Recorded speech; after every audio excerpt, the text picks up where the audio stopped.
নমস্কার সবাই, কেমন আছেন সবাই? আশা করি সবাই খুব ভালোই আছেন।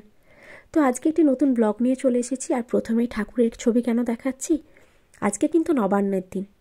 অ্যাকচুয়ালি আমাদের জমি জায়গা না থাকায় নবান্ন পুজো বা নবান্ন মাখা বা নবান্নর খাওয়া দাওয়া কোনোটাই কিন্তু এই বাড়িতে হয় না। দেশের বাড়িতে অবশ্যই হয়, তো দেশের বাড়িতে আর যাওয়া হয়ে ওঠে না। তাই আজকে সবার প্রথম আমি ঠাকুরকে পুজোটা করে নিই, ঠাকুর পুজোটা করে নিই।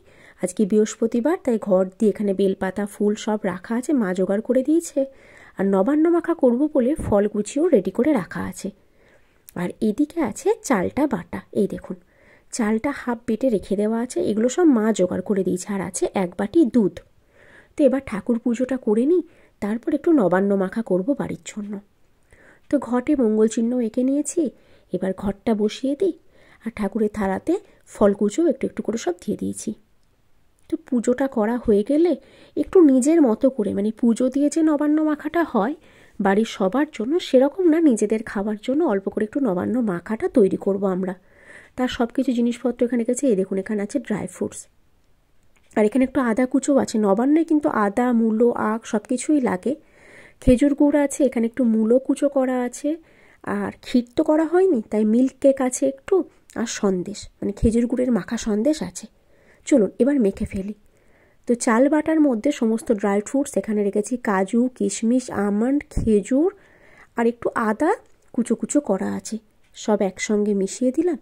আর এরপর দিচ্ছি খেজুর গুড়টা, মানে শক্ত যে খেজুর পাটালি গুড়টা থাকে সেটাকে একটু গুঁড়ো গুঁড়ো করে নিয়েছি। মিশিয়ে দিচ্ছি মূলো কুচো আর সব রকম ফল। তার আগে একটু মিল্ক কেকটা অ্যাড করে দিই। ক্ষীর থাকলে কিন্তু দারুণ হয় খেতে।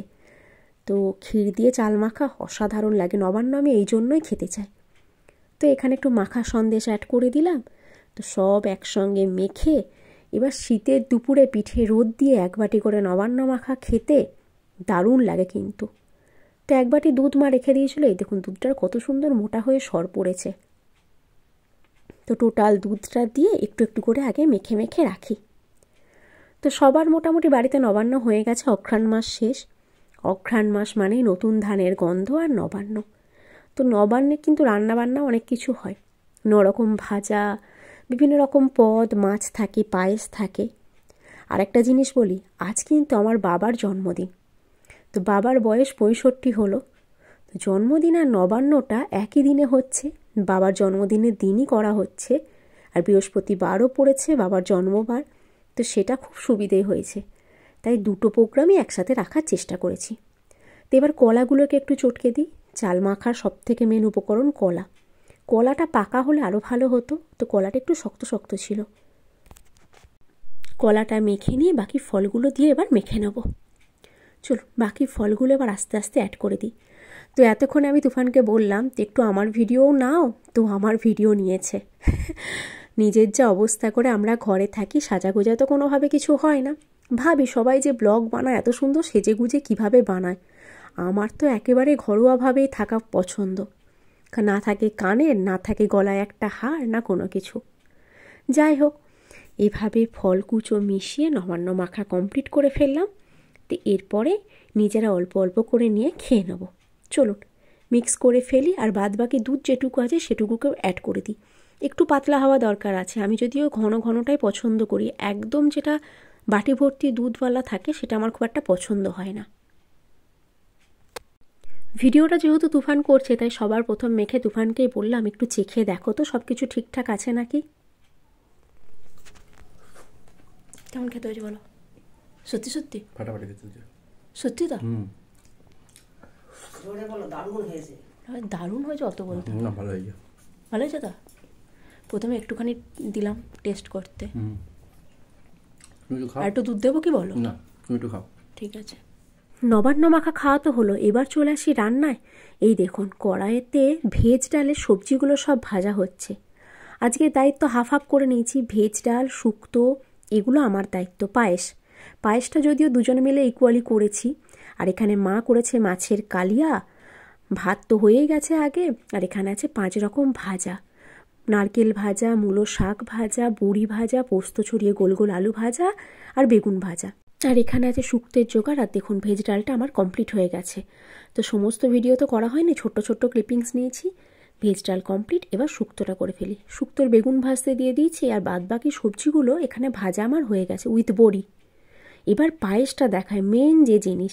আজকে পায়েসটা আমি চাপিয়েছি, আমি চাল আরও কম দিই, মা একটুখানি চাল মাঝখানে অ্যাড করে দিয়েছে। তো 2 লিটার দুধের পায়েস হয়েছে। দেখুন, এই ঘন ঘন পায়েস ছাড়া আমার ঠিক ভালো লাগে না। আর এখানে শুক্তো আমার ফুটে গেছে। এবার শুক্তের ওপরে মশলা, ভাজা মশলা দেওয়ার জন্য সর্ষে ভাজতে দিয়ে দিয়েছি, সর্ষে 5 ফোড়ন।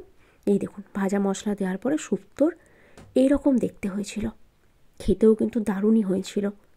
তো খাওয়ার রিভিউটা আগেও দিয়ে দিলাম। আর পায়েসটাকে আরেকটুখানি গরম করে নিয়েছি, একদম ঠান্ডা হয়ে গেছিলো। তো এবার সবার প্রথম 1 টুকরো কেক বাবাকে দিয়ে দিয়েছি। এবারে বড় কেক আনা হয়নি, আর এবারে খাবারগুলো জোগাড় করে ফেলার পালা। তো নবান্ন আর জন্মদিন 2 উপলক্ষে শ্বশুর আর জামাইয়ের পাত বেড়ে দেওয়া হয়েছে, আর এই হচ্ছে খাবার। তো নাও, মায়ের দেওয়া সোয়েটারটা পরে নাও আবার। হয়েছে না, ওই তো দিব্যু লাগছে, সোয়েটারটা পরে তুমি বলে খারাপ লাগছে না? আর ছিল না, এই কালার ঠিকই আছে, হালকা পাড়া কালার ঠিকই আছে। না খেনো খেনো খেনো। 65। হ্যাঁ আমি কি বলছি, 65 তো? 65 তো হলো তো। চুলটার কদিন? চুলটা কদিন? চুলটা এখন চলবে 70। এটা দেখে দাম না। তা কেকটা একটু খাইয়েই দিই, দাও। কতটুকু ছিটছো, দাঁড়াও, দাও, এই নাও। বাকিটা মা খেয়ে নেবে। এই যে বললে তুমি কেক খাও না, ভালোই তো খাচ্ছ। হ্যাঁ গো, আমার খাওয়াতে হবে না, তুমি খাও এখন। এখন খাবো না, আমি পরে খাবো, এখন তুমি খেয়ে নাও। ও তুফান, তুমি কিছু বলো গো। বাবার জন্মদিন স্পেশাল আর তোমার নবান্ন স্পেশাল, বলো। একটা আইটেম খেয়ে বলো, কতক্ষণ ক্যামেরা ধরে থাকবো, কেমন হয়েছে একটু বলো। একটু একটু করে আইটেম খেয়ে খেয়ে বলো। ভাজাভুজিগুলো ভালোই হবে, ডাল, শুক্তো, পায়েস, সব খেয়েছি। মাছি।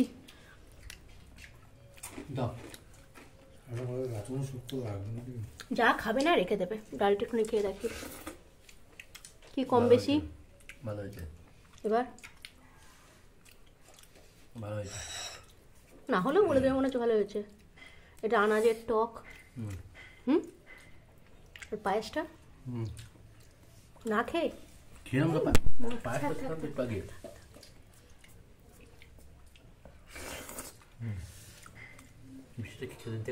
মিষ্টিটা তো দোকানি বুঝবে, মিষ্টি ভালো হলে দোকানির নাম, আমার কোনো নাম নেই। 65 তো সংখ্যা মাত্র। আমার বাবা মা আমার কাছে যেন সারা জীবন থাকে, এইটুকুই চাই।